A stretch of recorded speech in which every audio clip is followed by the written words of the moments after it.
Hi అండి, welcome to Sukanya vlogs. ఎలా ఉన్నారండి? బాగున్నారా? నేను మీ సుకన్య. ఈరోజు మన రెసిపీ వచ్చి పాలకోవా అండి. చాలా సింపుల్గా, చాలా ఈజీగా, చాలా రుచిగా మనం ఇంట్లోనే ఎలా రెడీ చేసుకోవచ్చో నేను మీకు చేసి చూపిస్తాను. చూసారు కదా ఎంత బాగున్నాయో. ఇవి బయట తీసుకోవాలంటే చాలా రేటు ఉంటాయి, కానీ మనం ఇంట్లో రెడీ చేసుకుంటే చాలా తక్కువ రేటుకి అయిపోతాయి అన్నమాట. అంతేకాదు చక్కగా ఇంటిల్లు పాది తినేసేయచ్చు, అంత బాగుంటాయి అన్నమాట. ఇప్పుడు దీని తయారీ విధానం చూసి మనం ముందుగా స్టవ్ వెలిగించుకొని పాలు తీసుకోవాలన్నమాట. చిక్కటి పాలు తీసుకోవాలి. నేనైతే ఒక 3/4 లీటర్ పాలు తీసుకున్నాను. వీటిని మనం పైన మేగడ కట్టకుండా ఇలా కలుపుతూనే ఉండాలన్నమాట. చాలా వరకు ఇనికిపోయిన ఇలా కలుపుతూ ఉండాలి. చూసారు కదా, పాలు మొత్తం చాలా వరకు 30% వినిగిపోయినాయి, ఒక 1/2% ఉన్నాయి అన్నమాట. ఈ టైంలో మనం 4 టేబుల్ స్పూన్ల దాకా పంచదార వేసుకుందాం.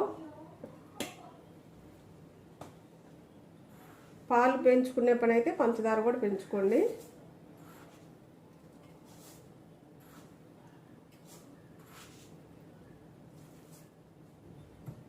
ఇప్పుడు ఇంకా కొంచెం దగ్గరికి అయిన దాకా మనం కలుపుతూ ఉండాలి ఇలానే.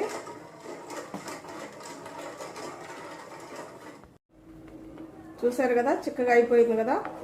ఇప్పుడు మనం స్టవ్ కట్టేసుకొని ఒక చిటికెడు బేకింగ్ సోడా వేసుకుందాం.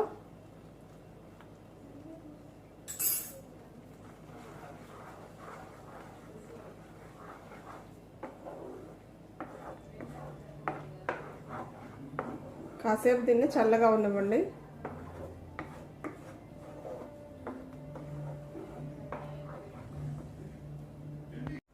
మనము చల్లగా అయినాక బాగా చేత్తో ఏదన్నా తీసుకొని గట్టిగా అన్నా తిప్పాలి, లేదంటే మిక్సీలో వేసుకొని ఇలా చల్లగా అవనివ్వాలన్నమాట, మిక్సీ పట్టుకొని. ఎందుకంటే మనం చేసే ఈ పాలకోవా చిన్న చిన్న ఉండలుగా ఉండకూడదు, చాలా స్మూత్గా ఉండాలి కాబట్టి అలా చేయాలి. ఇప్పుడు వీటిని కొంచెం నెయ్యి రాసుకొని మనం చుట్టుకుందాం రౌండ్గా. ఎంత కావాలంటే ఎంత సైజు కావాలంటే అంత సైజు తీసుకోండి. మనకు తెలుసు కదా పాలకోవా పిల్లలు ఎంత ఉంటాయో. ఇలా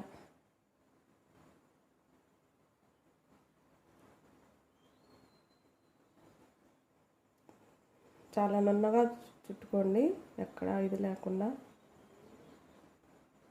ఒకసారి ఇలా అనండి చాలు. చూసారు కదా, ఇవన్నీ ఒక ప్లేట్లోకి తీసుకుందాం. మనం దీంట్లో కొంచెం బేకింగ్ సోడా వేయటాన ఈ సిల్కీనెస్ అనేది వస్తుంది అన్నమాట. మీకు కొంచెం ఏదన్నా తడిగా ఉంది, ఇంకా కొంచెం జోరుగా ఉంది అనుకున్నప్పుడు ఇంకొంచెం సేపు ఉడికించుకోవటమే. చాలా సింపుల్ అండి పాలకోవా తయారు చేయటం. కాకపోతే ఎక్కువ మొత్తం మనం పాలతోనే చేస్తాం కాబట్టి బయట ఇంకా ఎక్కువ రేటుగా ఉంటుంది, కానీ అదే మనం ఇంట్లో చేసుకున్నాం అనుకో చాలా తక్కువగా అయిపోతుంది, ఇంటిలో పాతి తినేసేయచ్చు. ఇలా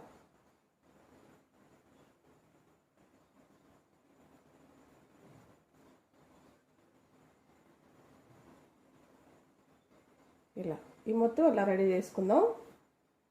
చూసారు కదా, నేను ప్లేట్లో కూడా తీసుకున్నాను చక్కగా రౌండ్ చుట్టి. ఎంత బాగున్నాయో చూడండి. అంతేకాదు చాలా చాలా రుచిగా ఉంటాయి అన్నమాట పాలకోవా. చూడండి ఎంత బాగుందో. పిల్లలైతే చాలా ఇష్టంగా తింటారండి. ఇది మనం పాలతో చేసాం కాబట్టి పిల్లలకు కూడా చాలా మంచిది.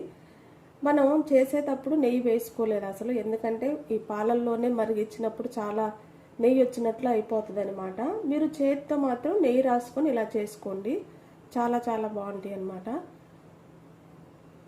మీరు కావాలంటే మనం ఈ మిశ్రమం అనేది రెడీ అయినాక చూపించాను కదా మీకు, అది చల్లగా అయినాక మిక్సీ పట్టుకోండి, లేదంటే పప్పు గుత్తి లాంటి దాంతోనైనా మెత్తగా తిప్పి ఇలా బిళ్ళలు చేసుకోవచ్చు. చూసారు కదా ఎంత సింపుల్గా ఉందో. కంపల్సరిగా మీరు ఇంట్లో ట్రై చేయండి. మీకు నచ్చినట్టయితే లైక్ చేసి కామెంట్ చేయండి. నా వీడియోస్ కానీ మీకు నచ్చినట్టయితే లైక్, షేర్, సబ్స్క్రైబ్.